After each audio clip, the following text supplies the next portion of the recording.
Olá, Rede! Seja muito bem-vinda, muito bem-vindo. Aqui é o Rede Líderes Digitais, esse canal de acesso a muito conhecimento sobre cultura, processo, gestão e, obviamente, tecnologia. Aqui, se você tem a certeza que está escutando, de fato, conhecimento de quem já realizou algo positivo, já produziu no mercado de trabalho. Beleza? E hoje a gente vai falar aqui com o Glauco, que é um CISO super referência no mercado. Glauco, obrigado. Antes da gente começar o tópico do nosso papo aqui, de tanto conhecimento que você vai passar, se apresenta, me fala como que foi a sua trajetória até chegar onde você está. Legal, Vitor. Obrigado pelo convite, um prazer estar aqui com vocês, poder compartilhar com o público aqui da rede um pouco da minha experiência, um pouco do que eu faço. Bom, sou Glauco Sampaio, tenho 43 anos, casado, com filho. Estou na área de segurança, como eu brinco, desde o século passado, né? Eu comecei a trabalhar na área entre 99 e 2000, antes do boom da internet. Fiz alguns projetos interessantes, tive a oportunidade de participar do projeto do IG, lá no provedor de internet 99 para 2000, foi onde eu comecei a me aprofundar na área, tirei certificações em segurança da informação, ainda um assunto muito técnico, mas calabouço, tecnologia ali que ninguém queria tomar conta. Por conta dessa minha especialização, eu acabei recebendo um convite para trabalhar no Banco Santander. O Banco Santander, antes de comprar o Banespa ainda, fazer a integração tecnológica dos bancos que eles tinham comprado, Banespa, e aí lá dentro eu comecei a me desenvolver como profissional de segurança, desenvolver como gestor também, foi onde eu assumi as minhas primeiras posições de gerência, com 20 e poucos anos. Eu tomei conta da área de segurança perimetral, que é a segurança de redes do conglomerado Santander Banespa no Brasil. Fiquei durante 7 anos lá, passei por Editora Abril, passei pelo Banco Votorantim, tive um prazer de fazer parte do projeto do Banco Original, de montar o primeiro banco digital do Brasil. E recentemente estive na Cielo como CISO durante 5 anos. Então, na minha jornada aí dos 20 e poucos anos, foi por essa empresa que eu passei. Também sou professor, dou aula de cibersegurança na FIA e sou conselheiro de algumas empresas, startups na área de segurança também e de marketplace. Pô, bastante coisa, hein, Glauco? Bastante. Vamos começar, obviamente, do início. O segmento de cibersegurança vem evoluindo bastante nos últimos tempos. Desde o momento em que antes era reservado, junto com o pessoal de tecnologia, uma salinha fechada com ar-condicionado, até passar agora para um ambiente muito descentralizado, cada um tem a máquina, você está deixando muita informação na nuvem e tal. Acho que o início de tudo é criar essa cultura de cibersegurança para a empresa inteira, o que antes era reservado talvez só para os profissionais de cyber, de tecnologia, diretoria.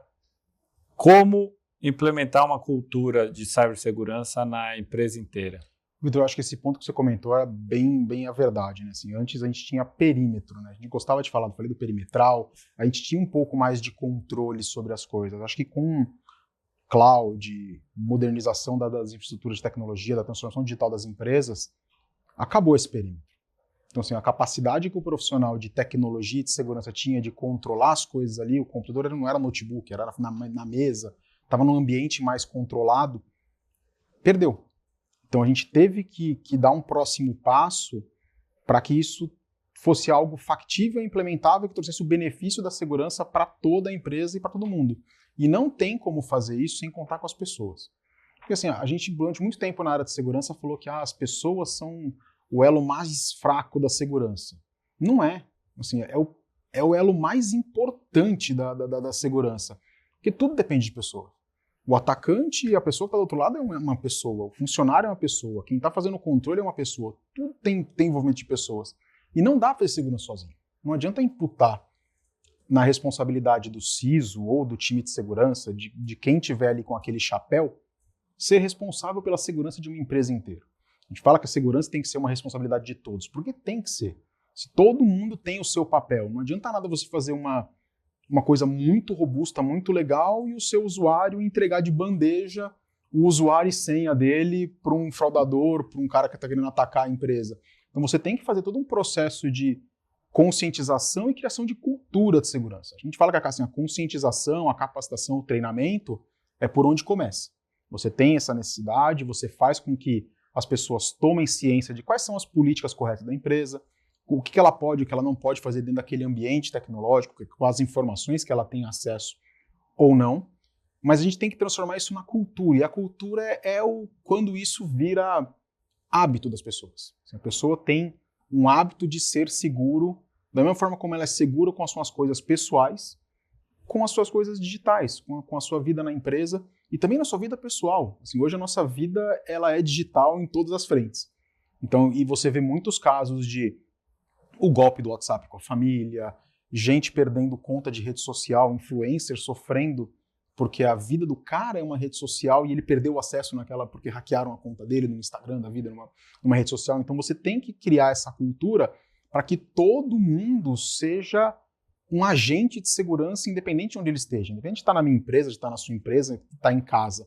Acho que todo mundo, cada vez mais, vai ter que ter um conhecimento mínimo de segurança e um entendimento mínimo de que se ela não tiver aqueles cuidados, não for tão complacente com o ecossistema de fraudadores, de atacantes, ela vai ter problema. E ela vai ter problema na empresa, ela vai ter problema na sua vida pessoal, e isso é muito ruim. Então a criação de cultura, ela é fundamental para que isso seja uma constante, e isso se torne cada vez mais natural para todos. E aí é papel dos profissionais de segurança, junto com o pessoal de comunicação, porque também não adianta só o profissional de segurança falar na língua de tecnologia, na língua de segurança, para as pessoas. Não, tem que ter um conjunto ali com todo mundo do ecossistema das empresas e da sociedade para que o assunto cibersegurança ele faça parte do letramento geral e que isso possa ser feito em escolas, como muitas escolas já têm hoje, disciplinas de inclusão digital, o nome que seja dado, mas que fale sobre as preocupações de segurança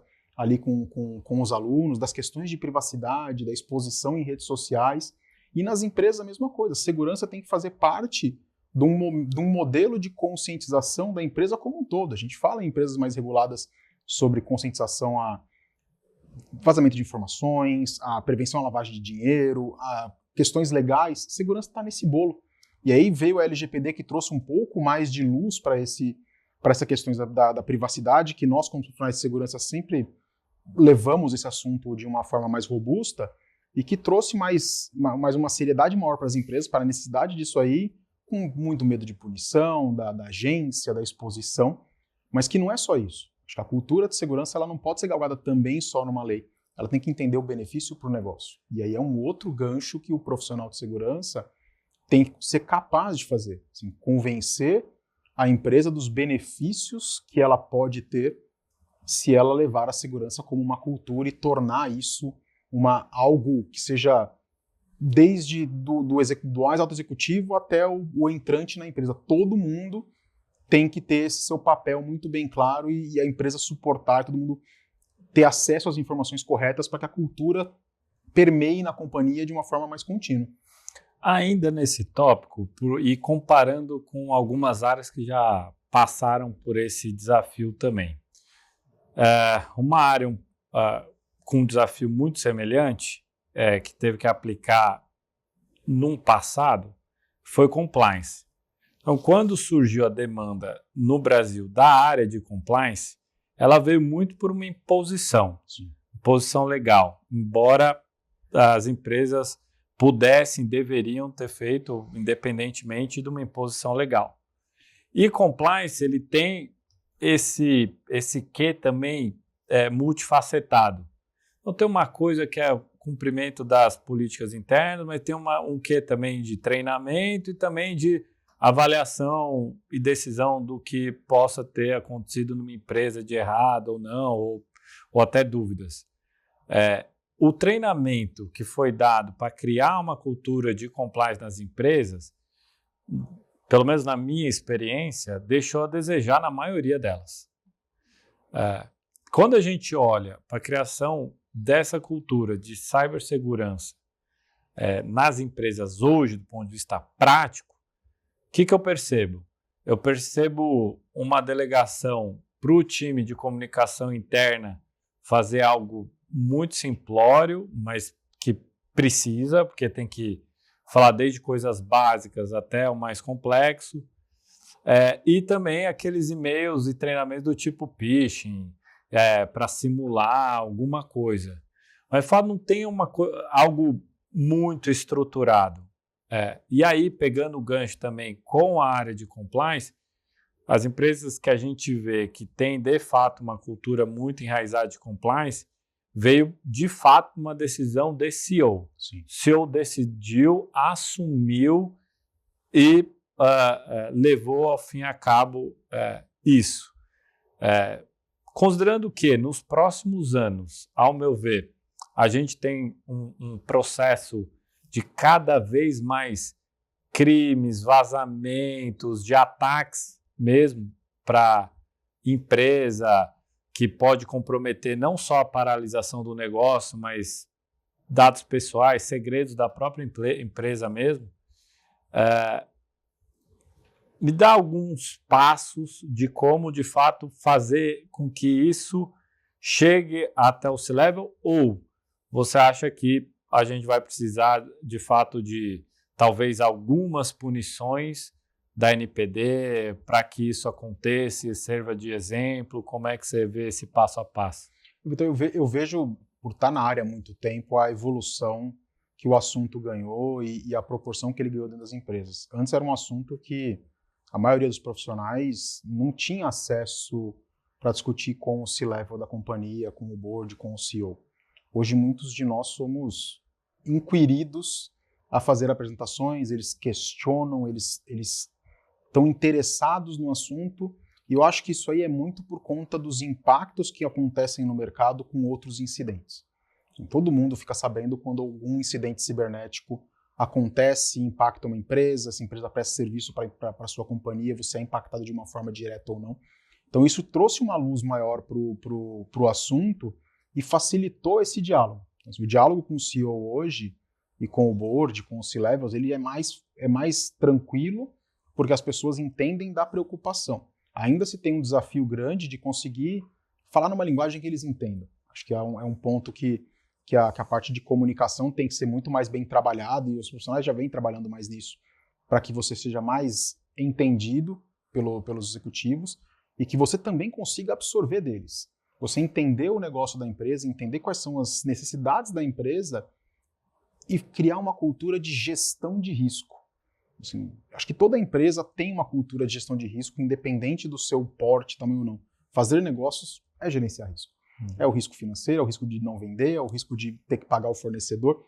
O risco cibernético é mais um dessa seara, e a gente tem um papel de letramento para que as pessoas consigam nos ajudar a gerenciar esses riscos. E gerenciar de uma forma bem consciente, falar assim, para determinada situação, você pode correr mais riscos, porque isso não vai, talvez, impactar o seu core business. Está separado, está isolado, se der um problema aqui, é um problema pontual. Vão ser poucos clientes, o seu impacto perante a legislação vai ser mais bem controlado, se for um risco de fraude, ele é menor. Você não pode brincar e fazer um negócio assim e vai expor todo o seu core business de uma vez só, porque o impacto pode ser muito grande. Você tem que conseguir fazer essa segmentação e ajudar o executivo a entender qual que é o risco que ele está comprando e até que ponto ele pode comprar o risco. Até que ponto você tem apetite para seguir desse jeito. Pode ser que, para começar, para fazer um MVP, funcione, você possa comprar mais isso, mas se passar deste ponto, a gente tem que colocar um sarrafo um pouco mais para cima, que o impacto começa a ser maior. Então, ajudar nesse letramento é algo que funciona muito bem e dá muito resultado prático. E, de novo, você depende desse cara para conseguir dar os passos do básico de segurança. Acho que tem coisas que a gente chama de higiene cibernética, que não é essa a discussão. Assim, o cara vamos falar assim, ter o antivírus nos servidores, ninguém mais discute isso. Todo mundo sabe que tem que ter, inclusive o CEO. Mas quando você fala de segurança como estratégia, segurança no negócio, segurança de uma forma mais estruturada na empresa, se você não for capaz de traduzir esse risco de uma forma integrada ao seu negócio, e aí é o seu negócio, tem que conhecer do negócio da empresa. Assim, o segmento financeiro tem suas particularidades, a indústria tem outras particularidades, segmento de saúde tem as suas. Você tem que ser capaz de transitar nesse segmento que você está e conectar o assunto de risco cibernético com o negócio. Assim, você falou da questão da indisponibilidade, que talvez hoje seja o maior medo das pessoas em relação a risco cibernético. Pelos ransomware, você vê empresas paradas durante semanas, o impacto que aquilo traz para o negócio. Muitas, talvez, se você falar para o cara que ele vai ficar uma semana completamente fora do ar, ele fala, nem volta. Todo mundo procurar emprego porque a empresa não se sustenta nisso daí. Mas tem os outros aspectos, vazamento de informação. A NPD ainda está numa atuação mais tímida.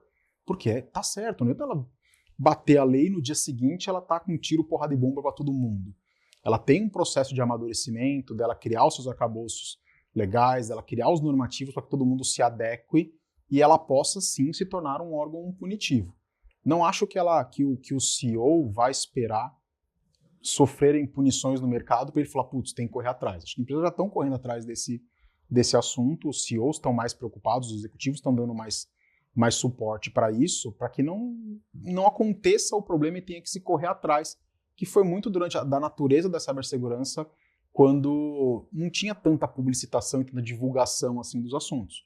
Você ficava sabendo pouco de problemas. E os problemas aconteciam, só que eles eram isolados. Hoje em dia todo mundo fica sabendo. Então, se aconteceu com uma empresa, pode ser que aconteça comigo? Pode. Então, o que você faz para isso não acontecer? Mas tem que ter uma conversa mais sadia desse executivo de segurança com o CEO, para que o CEO seja o agente de mudança. Assim. Se o CEO der a cara a tapa ali na comunicação, principalmente falando de cultura e construção, fala assim, olha, segurança é realmente importante, é um pilar da companhia, porque isso faz com que a mensagem reverbere muito mais fortemente. Mas não só ele, todos os outros C-levels ali também têm a sua responsabilidade e tem que fazer parte dessa comunicação. Mas o top-down, ele dá muito resultado positivo, sim, quando você fala de cultura. As pessoas escutam mais. É diferente você falou, a campanha de phishing, é o cara mandando uma comunicação, um e-mail ali, falando, olha, tem uma outra política, tem alguma coisa, se preocupa com isso. Quando a mensagem vem com um sobrenome pesado, com um executivo falando, flui muito melhor. E se for o CEO, então é uma mensagem que todo mundo ouve. E eu vejo que as empresas que têm como core tecnologia mesmo, elas obviamente sofrem mais o dano reputacional quando alguma coisa acontece, também nas operações de paralisação, etc. e tal. Muito embora cibersegurança não está restrito somente às empresas de tecnologia.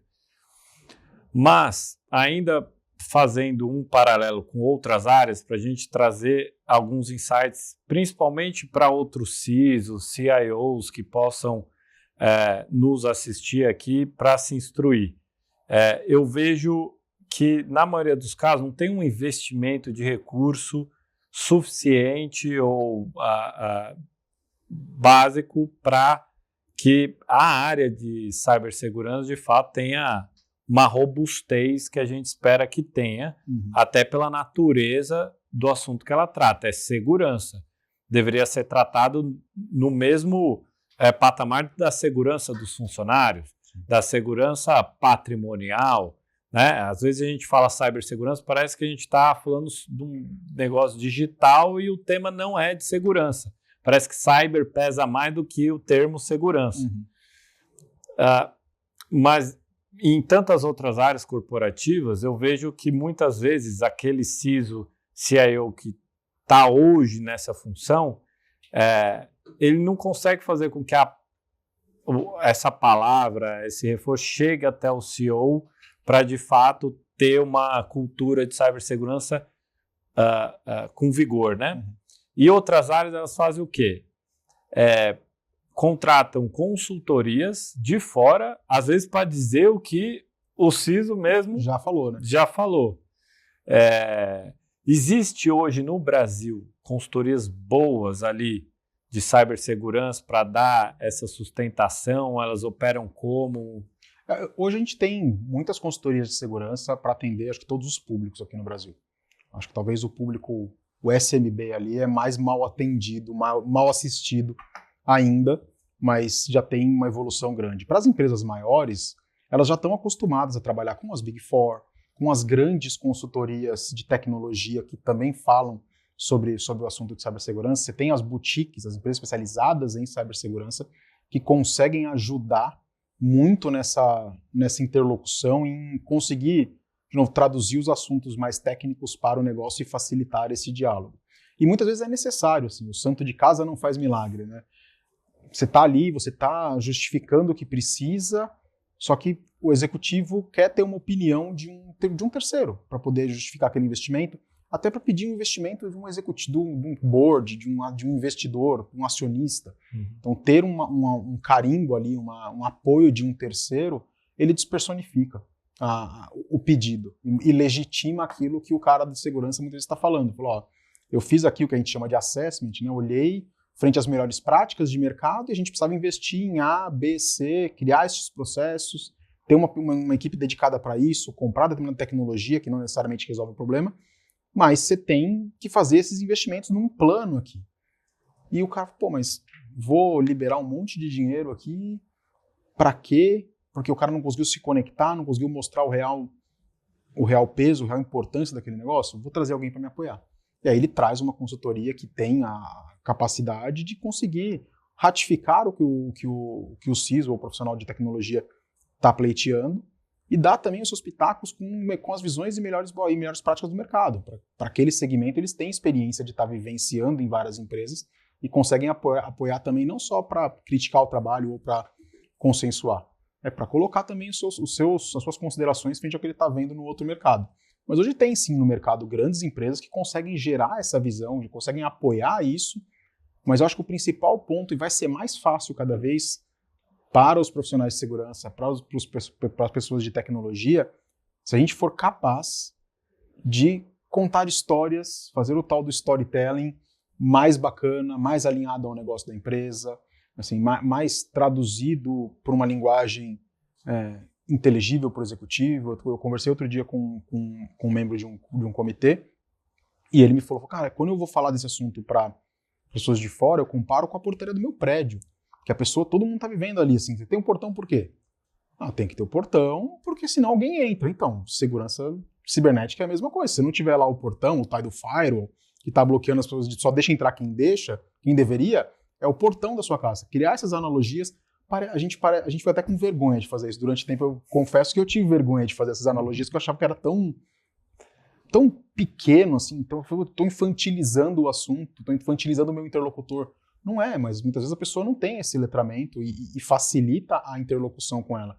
As empresas nativas digitais, elas já têm um outro discurso. Um outro discurso porque são pessoas de tecnologia, é uma conversa mais fluida, é uma conversa mais fácil, porque muitas vezes as pessoas já têm um entendimento, mas na economia mais tradicional, assim, ainda tem gestores que são mais antigos, que não têm toda essa experiência, eles têm muito medo. E aí a cultura do medo em cibersegurança é muito ruim, porque o medo paralisa, e o medo pode paralisar o negócio. Se você for seguir ao pé da letra 100% das boas práticas, fechando tudo que deveria, cara, a chance da empresa ficar anos só fazendo cibersegurança sem fazer nada diferente é muito grande. E aí o negócio fica onde? Então a gente tem que aprender a fazer essa interlocução para, de novo, colocar o investimento em segurança, colocar as necessidades onde realmente precisa. Mas a gente tem um papel, uma jornada muito grande de criar esse letramento nosso para conseguir conversar com o executivo e ele sim nos apoiar. E aí a consultoria, ela ajuda bastante nesse negócio. Eles fazem uns PowerPoints lindos, que todo mundo entende, e nós temos essa dificuldade. E é um fator e é uma habilidade que antes não era tão requisitada do profissional de tecnologia, né? Lato sensu falando. Que sempre foi um profissional que não necessitava ficar falando muito, né? Tinha que entender, às vezes funcionava muito como uma pizzaria. Preciso de uma de queijo, o quê? Faz um sistema X aí. Agora eu quero uma de calabresa, faz um negócio aí. Então ele era muito desconectado até do core business da empresa. Para esse processo de conexão com o core, quais são os principais desafios que você vê de uma empresa para conectar cibersegurança de fato no negócio? Então, ele faz parte conectado no negócio e não é um acessório que, vou ter que investir, mas não gostaria. Uhum. Eu vejo, hoje as empresas, todas elas, os negócios são digitais, né, são tecnológicos. Acho que antigamente ainda tinha um descolamento muito grande, a tecnologia funcionava de uma forma independente, era mais suporte do negócio. Hoje em dia não, a gente tá interligado aí as coisas, né? E eu acho que o papel de mostrar o benefício da segurança, ele tem a sua faceta de proteção, que eu acho que talvez seja mais conhecida, tipo assim, vamos investir nisso, vamos fazer tal coisa em determinado produto, porque senão ele vai ficar fora do ar. Ele vai ter o seu site pichado, né? Alguém vai entrar no seu site e vai colocar uma foto indesejável, vai manipular uma informação, e tem casos muito sérios que aconteceram no mercado de manipulação de informação, e aí ter problemas judiciais, ter a imagem da empresa impactada nisso, tem a questão do serviço ficar fora do ar, você tem a perda de dinheiro direta. Então, acho que criar essas conexões e olhar para o risco e não olhar para o vender a segurança pela segurança. Eu não estou querendo me proteger de um ataque. O ataque é uma forma de causar um dano, de fazer algo ruim para o negócio. O que é esse negócio ruim? É a indisponibilidade? É o dano de imagem? Como é que eu consigo trabalhar essa mitigação do risco sem precisar ficar falando de tecnologia ou ficar falando de necessidades mais background de segurança? Assim, putz, precisamos mitigar esse risco. Como é que faz? Tem como mitigar? Não tem risco, não tem como mitigar. Aí você pode transferir o risco para um seguro cibernético no final das contas. Mas você tem que conseguir criar essas conexões e o profissional de segurança participar mais das decisões. Porque uma coisa que acontece também muito tradicional no mercado é o profissional de segurança, a área de segurança sempre chega no final das coisas. E aí o cara chega, olha e fala, putz, tá tudo errado. Tem um monte de problemas. Mas a gente tem que lançar. E aí, como é que faz? Gera um atrito muito grande. Então tem um conceito que a gente fala que é o tal do shift left, né, que é o quanto antes na história o profissional de segurança for envolvido, mais ele é mais capaz de fazer com que dentro do desenvolvimento natural do negócio as necessidades de segurança sejam implementadas no local certo. Porque fazer no final é muito custoso para a empresa e gera muito impacto. Se você for construindo ao longo do processo, você é mais hábil para colocar o controle certo, no lugar certo, sem precisar do investimento tão grande de uma vez só. Você vai diluindo esse investimento, diluindo essa necessidade de evolução de segurança, e no final das contas a empresa continue crescendo, continue inovando, continue fazendo negócio. Porque senão você vira o cara do não, o cara que embarrera o negócio no final. Então acho que assim, tem uma necessidade do profissional de segurança em conseguir entender para que ele possa fazer parte do decisório, no sentido de, vamos ter um comitê de inovação, alguém que vai falar de novos produtos. Tem um cara de segurança ali para ele ajudar no processo de decisão, no processo de definição das coisas, para ele ajudar. Mas se ele não souber um pouco do negócio, entender do negócio, talvez ele vai continuar ali sendo o cara do não na largada. Não pode, por quê? Porque não pode, que tem muito risco. Mas qual que é o risco? Essa dificuldade de tangibilizar e de trazer as coisas para uma realidade mais palpável do profissional de segurança pode fazer com que esse movimento também seja maléfico para ele. Ele vire o cara do não na ponta e não do não no final. Não é legal. Então ele tem que se preparar também. O profissional de tecnologia, hoje em dia, fala de negócio. O CIO é um cara de negócio. O profissional de segurança, ele tem, eu vejo muito essa analogia, assim, seguir esse caminho que o CIO, que o CTO trilhou, assim, de falar de negócio, de entender e conseguir conectar a importância do assunto de segurança com o negócio, com a tecnologia, com os impactos que aquilo pode acontecer, assim, ligar com as questões legais. Cada vez mais nós temos arcabouço legal, arcabouço de normas, de reguladores, de leis que levam um problema jurídico relacionado a cibernético para a empresa. E se você, o profissional de segurança, não ficar amarrado nas questões técnicas e não olhar esse negócio, talvez você esteja expondo a empresa a outros riscos, que é isso que a empresa espera de nós, né? Então, ele espera que o CISO, que o profissional de segurança responsável na empresa, ele seja capaz de ter essa visão holística e de apontar os problemas, não que eu vá resolver. Quando tem uma lei nova que trata de segurança cibernética, alguma coisa, lógico, eu preciso do apoio do meu jurídico, do advogado para fazer essa interlocução e conseguir me ajudar a traduzir para a empresa. Só que eu preciso estar com esse negócio plugado ali para poder fazer essa interlocução e parar de ficar falando só da questão técnica. Tem questões que não são técnicas e que pode expor a empresa a um belo de um problema.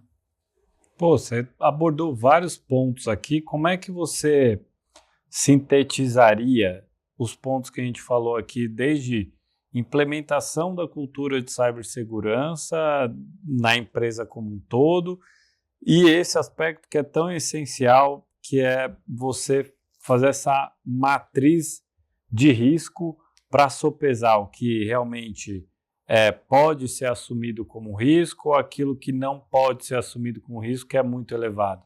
Eu vejo a segurança nas empresas e no ecossistema como um todo como uma jornada. Tem que começar, e aí o começo passa pelo que a gente falou de higiene cibernética, que é o mais básico, até você conseguir ir crescendo na sua maturidade em segurança e se conectar ao negócio lá na frente. Então você tem essa questão de proteções básicas, de você ter o seu arcabouço tecnológico, que a maioria das empresas tem hoje, e muitas vezes acabam não utilizando o que tem de segurança já embarcado nas tecnologias, e que perde a oportunidade de fazer um melhor uso do dinheiro, e não comprar uma outra tecnologia. Então você fazer um bom uso disso aqui para você sedimentar a sua base de segurança, aquilo que é comum a todas as empresas, que todo mundo tem que se preocupar, é um primeiro passo. Acho que isso não se discute. Conectar isso ao negócio, conectar isso a outra frente de segurança, que é a segurança do negócio, que às vezes está muito mais alinhado a fraudes. Eu tive experiência de trabalhar também com prevenção a fraudes durante um tempo, e é tão fácil você falar para o cara que, assim, o executivo, olha, se você não investir nessa tecnologia aqui, em colocar o token, o segundo fator de autenticação, a gente está perdendo dinheiro, está perdendo ali um monte de dinheiro, vários milhões. Se você implementar isso aqui, os números mostram, a empresa e tal implementou e zerou essa fraude. Cara, fácil, você consegue o dinheiro. Em segurança é uma conversa um pouco mais complexa. Mas você tem que conseguir ser capaz de criar esse negócio. Falando, não vou garantir para você que se a gente colocar um sistema no ar, ele vai ser hackeado e vai ter um problema no dia seguinte. Pode ser que não aconteça. Mas qual que é o modelo de gestão de risco da sua empresa? Você vai querer ser capaz de dormir tranquilamente sabendo desse risco ou não? Porque se eu sei do risco e não falo para ninguém, ele é meu. Se eu compartilhei com mais pessoas na gestão de risco da empresa, está todo mundo ciente e a empresa pode tomar a decisão consciente de falar, nós vamos dar o próximo passo. Ou queremos dar o próximo passo, mas se prepara para, se der problema, você ser capaz de responder rápido, de derrubar. Eu participei de alguns projetos que foram inovadores do ponto de vista de negócio e que tinham nível de risco baseado em incerteza muito grande, onde o acordo era legal. Vamos. Eu vou ter um botão vermelho? Assim, todo mundo aqui concorda que eu tenho um botão vermelho na minha mão e se descomportar um pouquinho, eu aperto o botão e derrubo tudo. Tá todo mundo comprado com essa história? Não, vamos lá. Você monitora, tá na sua mão, aperta o botão a hora que você quiser. Felizmente nunca precisa apertar. Mas é uma alternativa para o negócio continuar inovando, continuar crescendo. Então o profissional tem que ser capaz de criar essa conversa e conectando com as necessidades da empresa. Acho que a grande construção dessa jornada é isso. E a cultura ela vem muito forte nisso daí. Porque não adianta também o executivo, a empresa, delegar toda a responsabilidade para o profissional de segurança. Voltando lá, segurança é uma responsabilidade de todos. Né? Agora que a gente já concluiu esse tópico de, cultura mais mensuração de risco, queria tratar agora de desafios, tendo em vista o estágio atual, o contexto geral hoje de cyber e o futuro também. Recentemente a gente teve um problema de atualização na empresa que rodava o Microsoft, rodava tantas outras coisas, causou um mini apagão de vários, vou colocar, sistemas e programas no mundo inteiro, certo?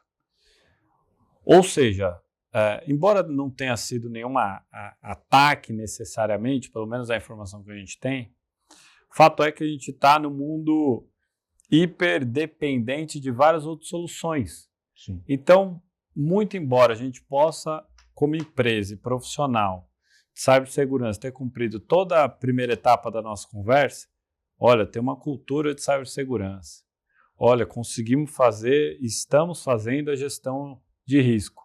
Acontece que muitas vezes você está usando a solução de um parceiro A, B, C, D, E, F, G, H, Y, que pode impactar, inclusive, o teu negócio.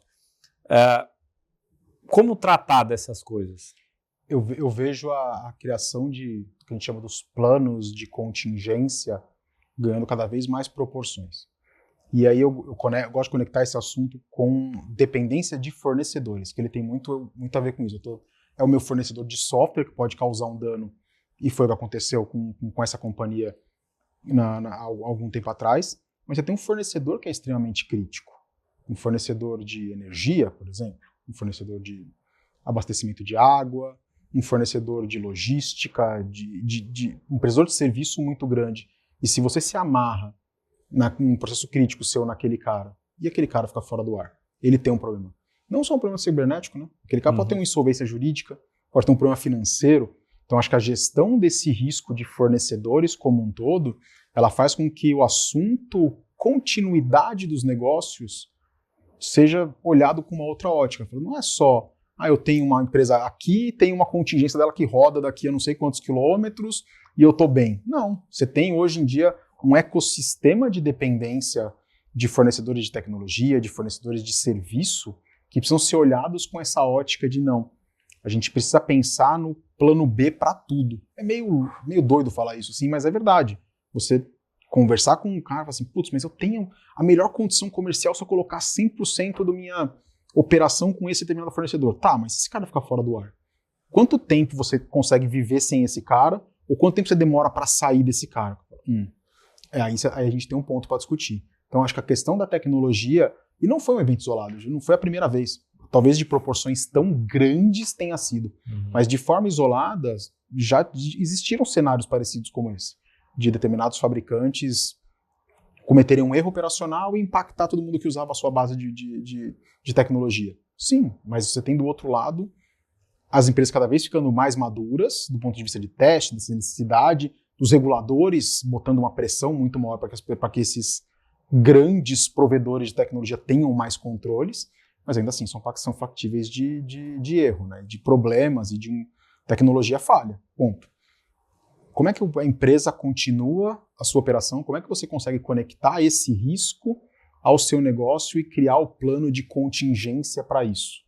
É uma conversa muito madura e muito difícil de ter, mas acho que cada vez mais tem que ter, porque existe a chance de ficar indisponível e vive acontecendo. A gente acompanha, de um ponto de vista mais técnico, diversos eventos em que quase ou uma grande parte dos provedores de tecnologia ficam indisponíveis porque todo mundo usa um determinado sistema e aquele cara está passando por instabilidades.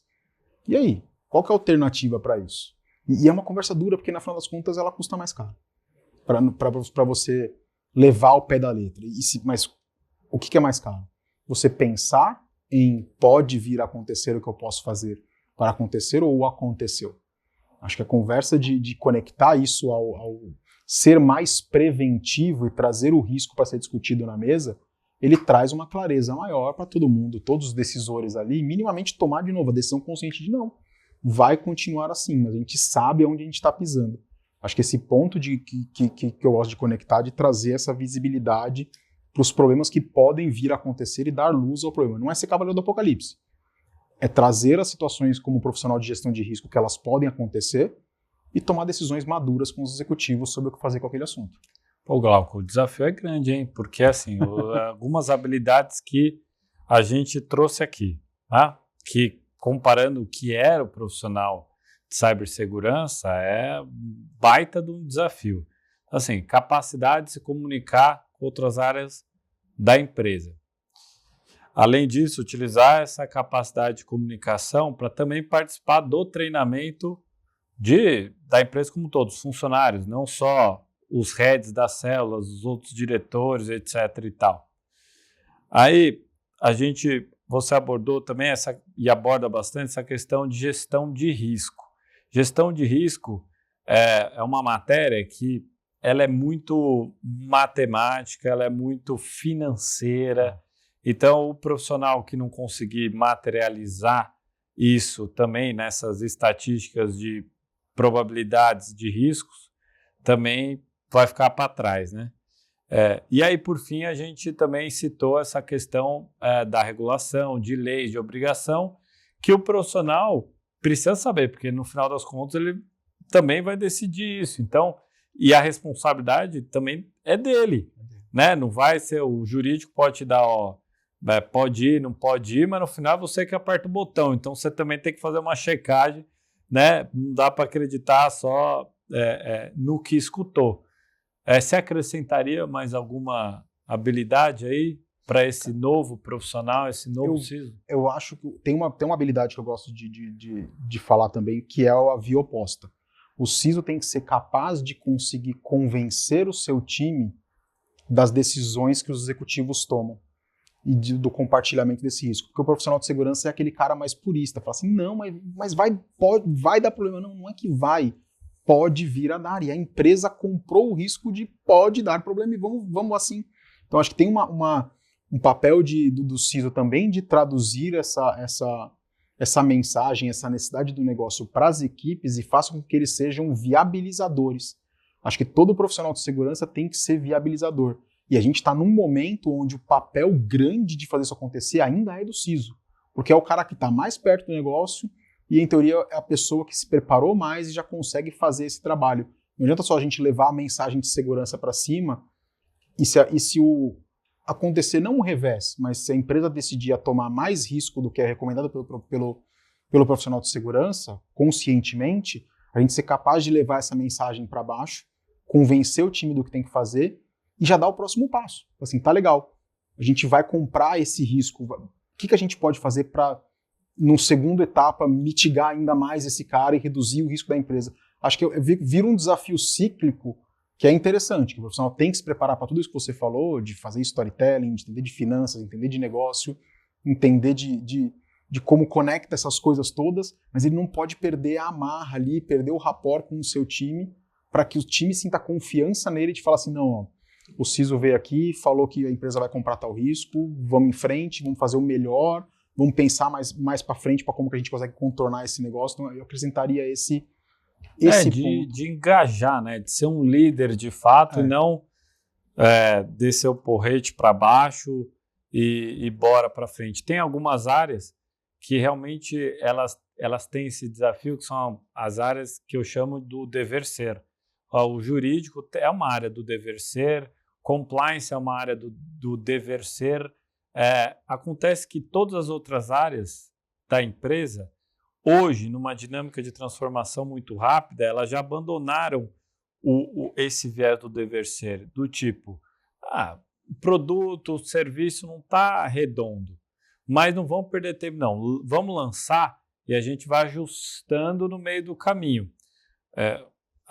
Que é muito diferente das empresas num tempo atrás, que ficavam um ano planejando alguma coisa, né? Todas as áreas ali envolvidas, passou um ano, jogava o produto, quando dava errado, o cliente não queria, ele voltava porque achava que em alguma etapa o negócio tinha dado ruim, né? E aí, cibersegurança, o jurídico, até compliance, não podem ser aquela amarra também que vai falar assim, ó, não lança. E de impedir essa fluidez, né? Eu falo muito para os meus times que assim, nós não temos o poder do não aqui nessa empresa. Quem tem o poder do não é o decisor, é o executivo, é o C-level, é o CEO, é o board. Assim, não somos nós. Nós somos agentes de recomendação de melhores práticas para mitigar determinados riscos. Tem coisa que você olha e fala assim, cara, isso aqui não tem risco nenhum. Então, assim, vai embora. Ou tem assim, ó, tem determinados riscos, então essa habilidade de conseguir quebrar a amarra, de falar assim, não é não. Assim, tá aqui as situações, tá aqui a exposição de risco, assim como o jurídico faz. O advogado é muito hábil nisso. O advogado falar sim ou não é quase nunca, é sempre alternativas. Eu acho que o profissional de segurança ele também tem que criar essa habilidade de dar alternativas para a empresa. Tem alternativa mais segura e mais bacana? Tem. Aí provavelmente a gente vai acabar voltando para esse modelo do trabalha 2 anos e coloca o produto lá na frente, que talvez ele não tenha mais fit com o mercado, perdeu o time de market, beleza. Vamos ser capazes de conseguir criar o negócio e ir gerando as melhorias evolutivas, como a gente comentou? Ó, vamos dar esse passo. Se a gente chegar aqui e foi legal? Foi. Para dar o próximo passo, que a gente já vem trabalhando aqui, a gente precisa colocar mais essa barrinha aqui. Legal? Vamos definir o próximo milestone. Acho que você criar essa dinâmica de integrar a segurança na metodologia ágil, de conseguir ter essa visão mais clara, trazendo o risco e comprando a situação com todo mundo, você facilita e você vira um... Eu não gosto de falar que a segurança é um viabilizador de negócio. Não, mas para de ser o cara que não deixa o negócio acontecer. Acho que esse é o nosso principal objetivo. A empresa tem que fazer as coisas novas, tem que inovar. Como é que a gente se conecta e faz com que a gente não atrapalhe aquilo, que a gente ajude aquilo a fluir, dando a segurança que a empresa precisa, porque um problema grande pode trazer um impacto muito grande para a empresa. Pô, Glauco, brigadão. Como é que o pessoal te acha aí nas redes? Legal. Obrigado você, Victor. Um prazer falar contigo. Acho que o LinkedIn é o canal que eu mais curto aí, fazer divulgação de conteúdo, participo bastante. Glauco Sampaio, só tenho eu, pelo menos, no LinkedIn de tecnologia e segurança. Eu conheço 2 outros Glauco Sampaio, um arquiteto e um outro que trabalha com logística, mas não estão no LinkedIn, então procurem lá LinkedIn/Glauco Sampaio. E é um prazer poder compartilhar com vocês e conte comigo para mais conversas como essa. É isso. E você, não deixe de assistir o próximo capítulo aqui da Rede. Valeu!